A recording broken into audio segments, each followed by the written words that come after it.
To Kill a Mockingbird, essay questions and essay plans. Growing up or Bildungsroman. So Bildungsroman is a German word for a coming of age novel, which you could quite easily call To Kill a Mockingbird if the book ended at part 1, but part 2 includes a number of different things as well. So on the right we have 2015, and this one says Scout learns that the world sucks, so that has sort of pushed a clear direction with the essay question, so it gives you quite a binary choice. Do you agree or do you disagree? And it could, or somewhere in between. For 2016 they've come up with, in Harper To Kill a Mockingbird, what does Scout learn about being an adult and how does she grow up? So this one's more open to interpretation, and of course it includes more possibilities for what you could write about. So again, To Kill a Mockingbird, what does she learn about being an adult and how does she grow up? So you could talk about her views on poverty, what it means to be poor, what it means to be rich. She's constantly asking Atticus, are we poor? What does it mean to be poor? And so on. She learns to understand other people's viewpoints, especially towards the end of the novel, but also throughout. When the young boy is invited over for dinner, that's another good example of her learning that not everyone is like her and that that's okay. Towards the end of part 2, she learns that justice is not always served, and Atticus tries to teach her that despite that, it's still important to do the right thing. Towards the end of part 1 and the start of part 2, she learns what courage means and the different forms that it can take, but that's its own theme and topic later on, so if you want to choose that for this essay, it might be worth looking at that video to get some ideas. She also learns how to be true to one's own conscience, which also includes some things about the mob, and the jury and the court, and how these large groups don't always make the best decisions for people. The second question is, in Harper Lee's To Kill a Mockingbird, Scout learns that the world sucks. So unless you're disagreeing with it, the possible things you could talk about are the lynch mob, Tom Robinson's trial and then eventual death, and the racial and socio-economic divisions in the town of Macomb. So this topic is a bit more interpretive. It gives you a lot more options and a lot of freedom. So if you're really comfortable writing essays and you've got some strong views on the book, this is the sort of one you might want to choose. The evidence is, you talk about how courage comes in many forms, so you could include all of the evidence from the courage video in this essay if you like, in a single paragraph. Then you could talk about how people do not necessarily think for themselves, they don't reflect, especially once they're adults, whereas Scout is constantly asking questions and probing what things mean. You could talk about the concept of mob mentality, which is something that runs throughout the book, the way that large groups don't always make the best decisions. And hectate would be the final example of how an individual makes an interesting decision that he believes is right, as opposed to the mob, which would probably disagree with him. If you imagine if Boo Radley had have gone to court just as Tom did, what would the jury be likely to decide?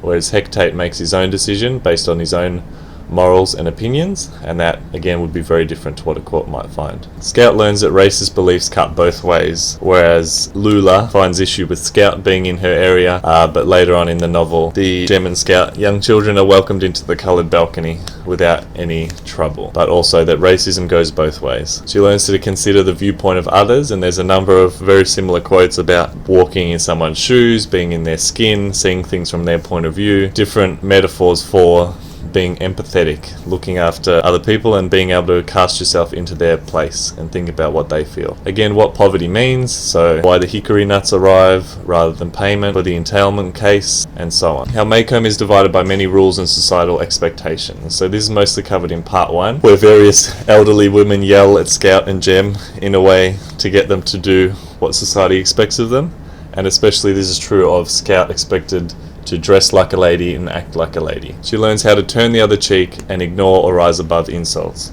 And again, this is from part 1, where she learns, as Atticus says, to keep your fists down and your head high. For quotes, we could say, Jem says, Atticus is a gentleman, just like me, which shows the way that Atticus is the male force and the moral compass she looks for, and Aunt Alexandra is more of the feminine and the moral compass in that direction. So they're two different sides, and also Calpurnia as well. And she's constantly vacillating between whether she wants to be like Atticus or like Aunt Alexandra, whether she wants to be a lady or like someone else.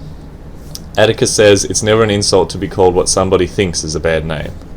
So this is him trying to instruct Scout to ignore what people say, sticks and stones break your bones, etc. Miss Morty says people in their right mind never take pride in their own talents. And this is her way of explaining to Scout that Atticus has many qualities that she could look up to, but that she doesn't necessarily know are there because Atticus is not big-noting himself. Aunt Alexandra says, don't talk like that, Dill. It's not becoming of a child. It's cynical, which is her trying to teach, again, societal expectations on children. They should be happy and fun-loving rather than thoughtful and cynical about the way things are in Maycomb. And Dill, as the outsider of the group, is able to shed a bit of light on the way that Maycomb is rather odd, and Scout is able to pick up on this. So this is one of the many quotes that shows the metaphor of looking at things from other people's perspectives, or empathy. You never really understand a person until you consider things from his point of view. Atticus says cheating a coloured man is 10 times worse than cheating a white man. I muttered. Says the worst thing you can do. So this is in a way a version of the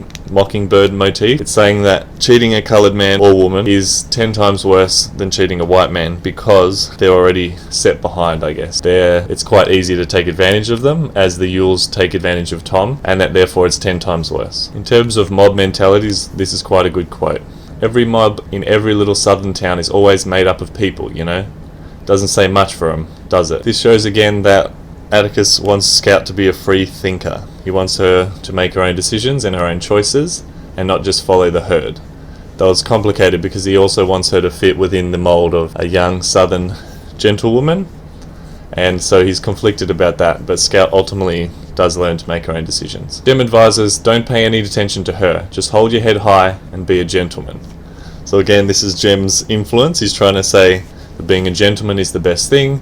Jem clearly looks up to Atticus and wants to be masculine and play American football and be strong and shoot guns. So he's the masculine influence on Scout, as opposed to Aunt Alexandra and Calpurnia, who are trying to make her more feminine. Good luck putting these quotes together into an essay.